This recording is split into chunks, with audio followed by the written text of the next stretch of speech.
ആ അവിടെ തന്നെ ഇരിപ്പുണ്ടല്ലോ. ഇപ്പൊ ഇവിടെ നിന്ന് ഇറങ്ങിക്കൊള്ളും കേട്ടാ.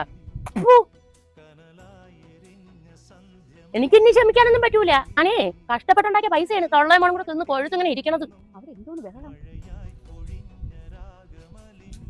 ഇത് എന്തോന്ന് ബഹളം. ഇവിടെ അപ്പുറം ആളുണ്ടെന്നുള്ള ബോധമില്ലേ?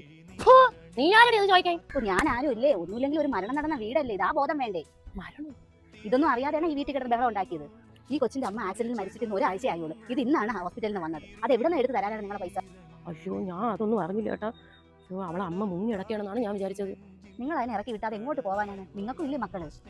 ഈ കൊച്ചിന് ബന്ധുക്കളാരും ഇല്ലേ? എന്റെ അറിവിൽ ആരും ഇല്ല. ആകെ ഉണ്ടായിരുന്ന ഒരു അമ്മയാണ്. ഇനി എന്താവോ എന്തോ അതിന്റെ സ്ഥിതി. നിങ്ങളായി നിങ്ങളെ പാടായി, ഞാൻ പോകും. വോട്ട് വെക്കളെ, ഞാൻ ഒന്നും അറിഞ്ഞില്ലായിരുന്നു. മക്കൾ വിഷമിക്കണ്ട. മക്കൾ ഒരു കാര്യം ചെയ്യും, ഒറ്റയ്ക്ക് ഈ വീട്ടിൽ താമസിക്കണ്ട. ആ കാലം മോശമാണ്. മോൾ എൻ്റെ കൂടെ വാ, എടുക്കാനുള്ളത് എന്തെങ്കിലും ഉണ്ടെങ്കിൽ എടുത്തുകൊണ്ട് വാ. മക്കളെ എൻ്റെ ജോലി പലിശയ്ക്ക് കൊടുപ്പാണ്, എന്നാലും മനുഷ്യത്വമാണ് വലുത്. നിന്നെ പോലെ രണ്ടുപേരും എനിക്കും ഇവിടെ വീട്ടിലുണ്ട്. മക്കൾ എന്തായാലും വിഷമിക്കണ്ട. വാ നമുക്ക് പോവാം.